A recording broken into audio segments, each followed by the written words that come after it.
listed with the name of a deceased 5-year-old child, but that had turned out to be just another misdirection.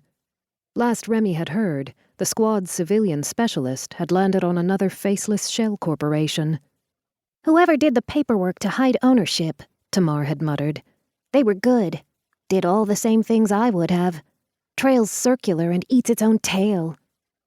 As it was, the Arrows had had to shelve the search for the time being. The Psi-net, the psychic network that connected the majority of the Psi on the planet and that the other race needed to survive, was breaking down at a catastrophic rate.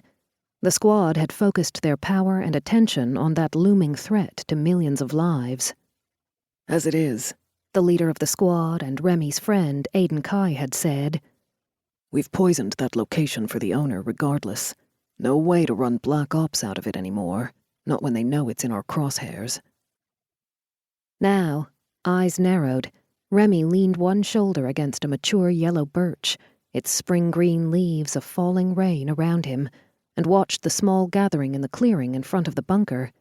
2 women, 3 men, all of them in suits a little too lightweight for the temperature at this elevation. The older woman, maybe in her early 50s, was a tall and very thin brunette with skin of pale brown and eyes that appeared dark from this distance. She looked to be in charge, the 3 men listening intently to whatever it was that she was saying. The younger woman stood apart, her possibly curly black hair viciously contained in a knot at the back of her head, her skin an ebony that glowed even in the cloud-heavy light. She was on the taller side for a woman, maybe 5'8", and wore a black skirt suit paired with a white shirt, her black heels so unsuitable for this terrain that it was laughable. That wasn't what caught his attention. It was that the woman wasn't simply silent and uninvolved in the discussion. She didn't appear to be present, her expression seeming lax as she stared into the distance, away from both Remi and the other group. Though all he could see of her was her profile, the way she stood, her arms loose at her sides, her body swaying the slightest amount, confirmed that something wasn't quite right. Shifting his attention off her because she wasn't the threat, he zeroed in on the brunette. But no matter how much he strained, he couldn't pick up on the conversation. The group was just a fraction too far away for even his Leopard's acute hearing, which left him with only one real choice. He straightened and was about to prowl out of the trees when the younger woman jerked her head in his precise direction. Her eyes were a hauntingly eerie blue, moonstone made liquid. Remi sucked in a breath. His Leopard surged to the surface of his skin at the same time, Remi's own eyes shifting to the yellow-green of the primal creature that was the other half of his self. The cat's response wasn't, however, aggressive.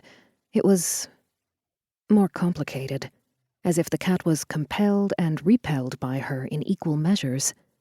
The animal within Remi had belatedly realized the same thing the human part of him already had. She might be strikingly beautiful, but even with her expression no longer distant and vacant, her body held with tension, something about her raised his hackles.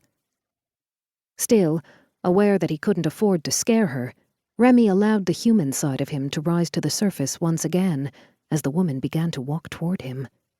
The others didn't look to be paying attention to her, but soon the most heavy set of the men turned to follow her.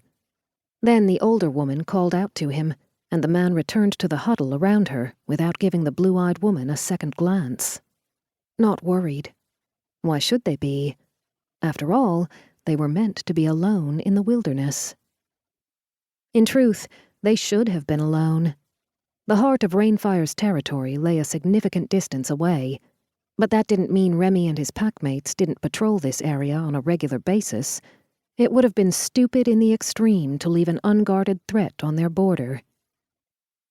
No one came after the younger woman, even when she walked into the trees, but Remi stepped forward so she wouldn't come too far. Right now, given the shadows thrown by the other trees immediately around them, a mix of maple and beech, along with a stand of poplar, the others would still be able to see the back of her body, but would have no chance of spotting Remi. "Good morning," he said as he took a